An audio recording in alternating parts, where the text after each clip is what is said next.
it's interesting. It's one of the challenges I think that the early childhood environment faces, that you don't see the outcomes of these different approaches until much later. And I think it's very hectic having children in the city or otherwise, a child or children. So people, I think, that have traditionally just tended to say, well, my office provides this kind of childcare option, or, this nanny is available and it's convenient, without kind of taking into account the value of one environment to the next. Hi, I'm Ron Sprunberg, co-founder and CEO of Hi Mama. Welcome to our podcast about all things early childhood education. Daniel, welcome to the Preschool podcast. Thanks for having me. So, Daniel, you're the co-founder of Explore and Discover Early Learning Center, which is in New York. Can you tell us about why you started Explore and Discover Early Learning and how you got involved in early childhood education? Yeah, so I'm not sure that I had much of a choice. I mean, everyone's got a choice. I was born into this in some respects. My mother is a speech pathologist by training, and in the early 80s, around the time I was born, my father was watching her grow her practice and thought, how can I help her get this to the next stage? And learned about ways in which funding is available to bring clinical services and academic services under one roof. The state in New York State in particular will fund that as an outsource from the city and state who don't necessarily have the capability to provide those services to that population. And so at the school at the time, they built a school, is what they did. It's called Sunshine Developmental School. We've operated it for all these years. We still do as a family. And the school serves a population of students ages 3 to 5 with a range of developmental disabilities. And just kind of jumping to answer the question, how did we get into this? We learned a lot about both special education and early childhood in running that program, and we still learn more every day. We made a conscious decision at some point in our journey to focus on the private sector of early childhood programming and general education in particular. And that is how we got involved with Explore and Discover over the years, from those early days through about 4 or 5 years ago. We've built and operated a variety of schools, both early childhood and K-12, special education, general education, private pay, funded, so the whole realm. And over the last 5 years or so, we began selling off a number of the schools that we had built. They still exist in New York. In one case, I have a child who goes to one of them, which is pretty exciting. But we looked around and said, there's a lot of conversation around, in New York City in particular, but I think the same in many major cities, around preschool admissions and what that means both for the prospects of a child, of a family's future prospects in terms of getting into the right K-12 environment in college and beyond, which I will tell you personally, I don't necessarily put a lot of stock into. I think that's a little overblown, but there is a high premium put on what school your child goes to for a variety of reasons. And there's also, rightly so, a lot of conversation around pregnancy, especially when it's an individual's first child. And, what does that mean? But what we found was, with all the conversation on both sides of the 0 to 3 range, there wasn't a lot of conversation around what happens with the infant. And we started doing some research and saying, well, there's not a whole lot of high, kind of quality daycare environments in New York, and which probably suggests there's not a whole lot of them in general. Daycare has been perceived, I think, traditionally as it's an important piece of the equation, but I think in a lot of people's minds in New York in particular, it's a necessary evil. They'd rather a nanny if possible. And there's, validity to that in some cases. But the idea that the daycare kind of, to me, when we did our homework, started having like a 4-letter word connotation, which I thought was kind of really inappropriate, considering that there's so many people out there who are expert, who spend their life dedicated to this field, and the value that a social environment can offer a young child. We thought, well, why not focus our efforts on that? So after selling our schools, we've begun to refocus our efforts on Explore and Discover, and then building out that. We have currently 1 location right now in New York, and we have expectations and plans to grow it out to many more locations over the years. So what age groups are you currently serving in that center then? So we see primarily 0 to 3. So 3 months is when we begin to onboard students. So essentially the 91st day. So, because in New York, traditionally you're given 3 months of maternity leave when you have a young child. So it's that 0 to 3. Interesting. Although we do have some students who go a little older. Yeah. Yeah, and that is quite unique to your point, because a lot of preschool programs really focus on 3 to 5, let's say, or at least that's a higher proportion of their total enrollment versus the infant age group, which, though, to your point, there is a big gap, I think, and so that's pretty interesting. What else is unique about Explore and Discover Early Learning? Do you have a special approach to how you do things, or do you do things any differently than other places? Any philosophies you have in place? Yeah, absolutely. So a couple things. We take pride, just as the owners and operators, in terms of the facility that we can lend our experience to helping to design and create. So we'd like to have the most beautiful space we can possibly have. Certainly, it's eye-catching for parents who are considering the center, but also we employ, we're a regio-based program. So certainly the environment is a big part of the teaching component and the experience the children have in the school. So environment is critical for us. The teachers, we have an incredible staff. It's the number 1, 2, and 3 most important things, I would say. I mean, in our school, certainly for us as operators, and I hope for anybody who's in this business, people are everything. And in the case of early childhood, the people who come to work with us and come to build our community out are the ones who, in many cases, have opportunities to work in preschool environments where you might have, more opportunities for provocations with children. There's a little more feedback from the children. There's different hours. The hours are not as demanding as they are in our environment. But these people, our staff, really, just by showing up, certainly, and they do more than show up, it's incredible how they are on their feet, mentally and physically and emotionally all day long. They bring to the table something that is unusual. And as a parent, I try my hardest to bring it back to the home. I do not do anywhere near as good a job, if a decent job at all, in terms of mimicking the learning that I take home from the staff. So staff is critical. Staff is a really big thing for us. And then in New York City, in particular, we have outdoor space. That's an unusual component of the facility. So that's a big deal as well. And you mentioned the last thing is philosophies. I mentioned Regio is an important component of our philosophy, which we weave that into our space design and our professional development. And I would say that it's incorporated throughout the school, but we lean more heavily on it for the older children.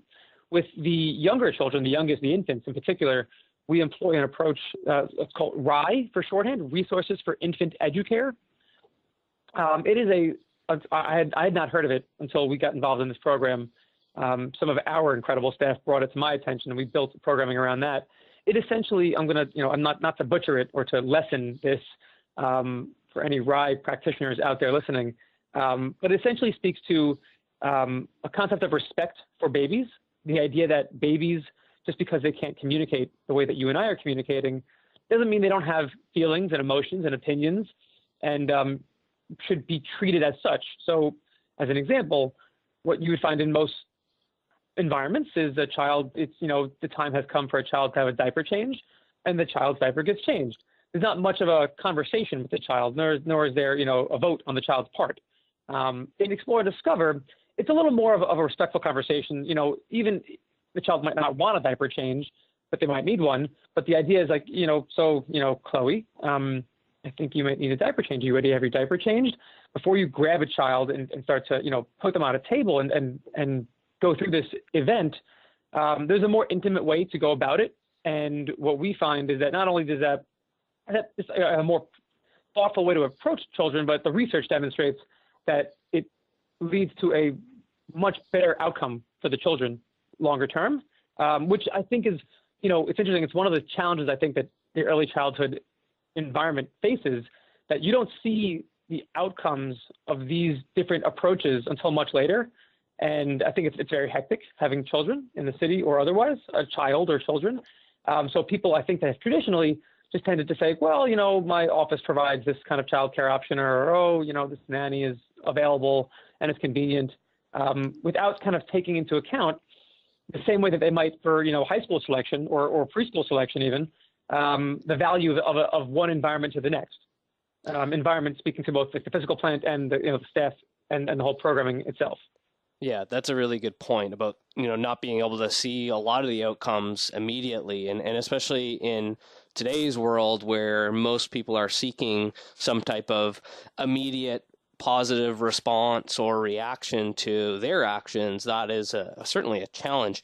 I just wanted to touch a little bit more on your points about staff and having very incredible staff who are engaged. And this is a topic that I'm very passionate about, and I think probably related to your philosophy, where the early childhood educators do have to go a bit more above and beyond with the various practices that you're implementing at Explore and Discover.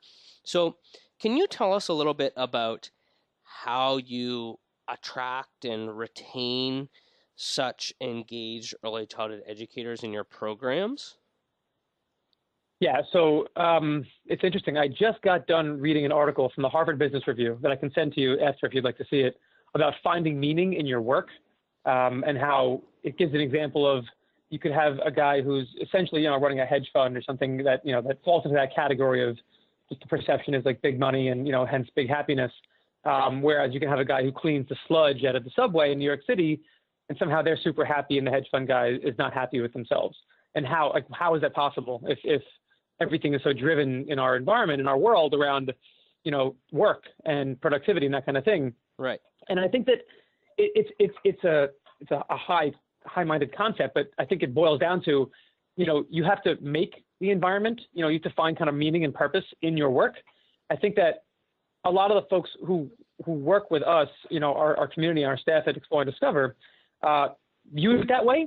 I mean, they certainly are interested in working with children. Many of them, if not all of them, come from backgrounds either academically or professionally where they're working with children. So they're interested in children and they enjoy what I think others would find very frustrating about working with children, which is in and of itself an incredible thing. Today, we're lucky enough that, we still put our feelers out there. We look at all the best schools in the city and beyond. We also have a decent network of folks who have been working with us for some time who are able to tap their networks. So we're able to find a decent flow of staff, which we don't have super high turnover, but it is a challenging environment. And it's not unusual to have some degree of turnover in the early childhood space. But I think that the people, again, the bottom line, and I might be oversimplifying it, but I think that the folks who work with us, the interest in working with children is their passion. So they enjoy the work. They enjoy watching. You have to really enjoy like watching a young child look at their hand, or just understand that if they start, something in their brain is sending a signal to their finger to bend it, and that bending of the finger, can lead to this, that, and the third. That is, I think, an incredible process to watch a young child develop. All of our teachers, I would say, share that kind of excitement with that process. And that's just one example. But I think it's about purpose. I think that they find we try to, find folks who find beyond just like the showing up for work type of experience. It's more about purpose in the work. We provide professional development opportunities, with regularity. We support our staff as much as we possibly can. So all those kind of things that are best practice, we certainly employ in our work. But at the end of the day, I can't teach someone to have an empathy and a patience to work with a population of children, infants and toddlers. They have to kind of have that in some capacity before they come to us. We can certainly teach RAI and Reggio, and of course our staff brings with them tons of experience from their other experiences, and we take the best practices from all those different worlds to create what we hope is the best work environment and the best experience for families and students. And I suspect also that these philosophies you follow with being Reggio-based and your RAI philosophy also attracts early childhood educators who want to be challenged and sort of go above and beyond. If you take your diaper changing story as an example, that's quite different than the way most centers would do it. So perhaps you're also attracting early childhood educators who are up for that challenge and doing things a bit differently, and something that might take a bit more effort, both mentally and physically, versus what you might call more traditional daycare. I think that's a very fair assumption. I know for a fact I know for a fact it's true. There are definitely folks who come to us because of the approach we take. Their training lines up very nicely with the approach we take. I think that it's one thing to train for this kind of thing in school. It's another thing to apply it in practice. And I think that there's probably more opportunities to train in these modalities than there is to practice it on a day-to-day basis. So yeah, of course we take pride in being, amongst the few centers, to my knowledge, that can offer that opportunity. Cool. And so I just want to circle back to something you talked about before, which is the fact that you saw a gap in the childcare early learning space when it came to infants, and perhaps even more generally in early childhood learning opportunities.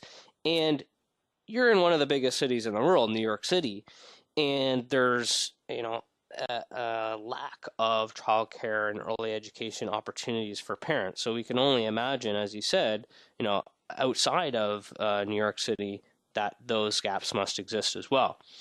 But it's not every day we talk to somebody who's in such an urban environment.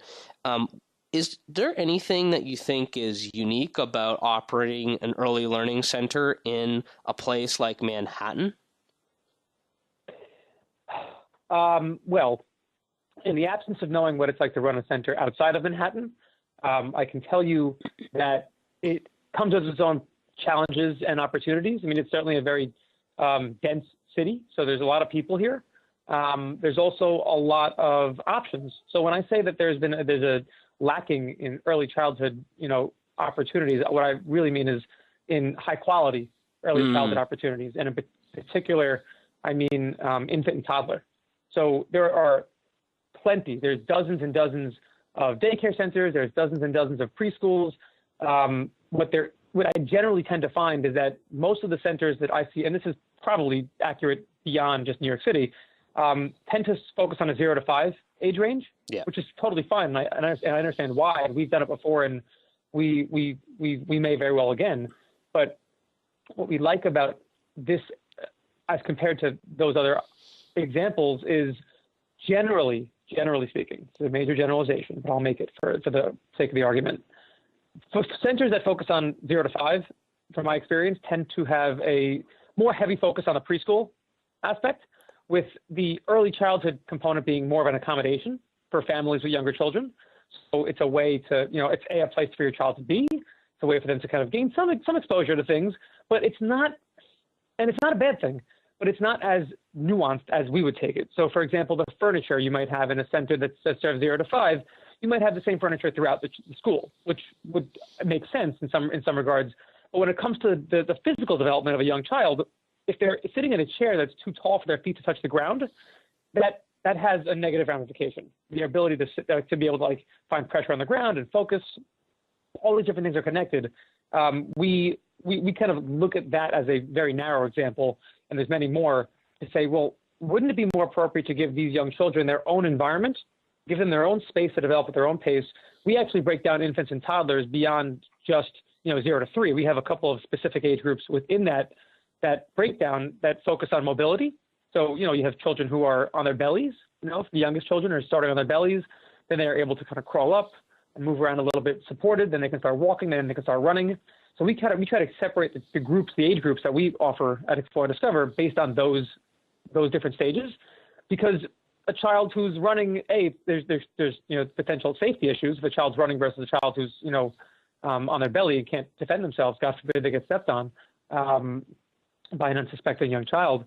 So that kind of thing is I don't know that sort of thing goes on in other parts of the country or the world, but I do find that New York families are discerning. It's not merely about what's the most practical, what's the most available. It's about, if I'm a 2-parent working household in New York City, they may be considered by any standard a high earning family. That doesn't mean that they have every option in the world, but it does mean that they need something. If both parents are going to be working, you need something for your child. And the options that I've come to are you can quit your job, somebody can quit their job, you can hire a nanny, or you can find a center. And each of those has pros and cons, but focusing on the center piece, there are centers that you may, they fit the need requirement, but they might not fit the want requirement. So we try to bridge that gap, or at least kind of like fill that secondary component where certainly we're checking all the boxes. We're Department of Health regulated. We meet the safety requirements, ratios, all that kind of thing. That's before, we open our eyes in the morning. Then it's about how high a quality program can we offer folks, and help them understand why, like what the difference is. Because I think it can get very, because it's a big city and there's a lot of options, it can become very disorienting to be able to suss out what the differences are from one to the next. So we, instead of trying to point out what we do, what other folks do, et cetera, it's more about, we know broadly what the industry offers, and we know what our neighbors offer, et cetera. We try to build our program around what we see as like gaps in the market and highlight those as the offering. Yeah, and I think that's a challenge for everybody that's working in early childhood education, is to educate families on what quality early learning is, and the fact that it's available even at the infant age, when most families will default to the most convenient childcare option. I think we need to challenge them and educate them on, what their options are when it comes to quality early learning, even at such an early age. So I think that's really cool that you guys have that focus. And to your points, I think you can really provide a higher quality experience because you are so focused on that age group. And I would agree that, a lot of other programs that have a wider age range, anytime you have a broader scope of focus, you're going to not be able to deliver the same quality across each age group as easily. So that's a really unique model, and perhaps also available to you with that high density there in Manhattan. So that's really interesting that you came upon that. And then also, as a entrepreneur or edupreneur, an entrepreneur working in education, actually actioned and took the steps to open Explore and Discover Early Learning Center and provide that opportunity to families. So thank you for doing that, Daniel, and thank you for joining us on the Preschool podcast today. It's been awesome having you on the show. I really appreciate the time and the opportunity, and I hope that we have an opportunity again in the future. Awesome. Daniel, just before we finish up here, if people want to find out more about Explore and Discover Early Learning Center or get in touch with you, where's the best place for them to go? Yeah, so you can visit our website, www.explorediscover.net. You can email me directly, feel free, DK, so Daniel Koffler, dk@explorediscover.net. I'm also on LinkedIn, and Explore and Discover is on Facebook and all kinds of social media platforms. And if you're ever in New York, we're happy to have you. We'd love to show our school off. We'd love to have you in and show you around and talk. Awesome. Thanks again for coming on the show today, Daniel. Thank you again. Be well. If you enjoyed our conversation, don't forget to subscribe for more episodes and leave a review.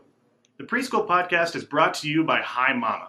If you're anything like the thousands of teachers listening to the Preschool Podcast, you know how long it takes to fill out daily sheets, child portfolios, and lesson plans. And that's where Hi Mama saves the day. With an easy-to-use interface built by teachers for teachers, Hi Mama can cut the time you spend on documentation and parent engagement in half. Create and send beautiful daily sheets, photos, videos, and messages to parents in seconds, saving you time in your busy day. Podcast listeners can get a free tour with one of our community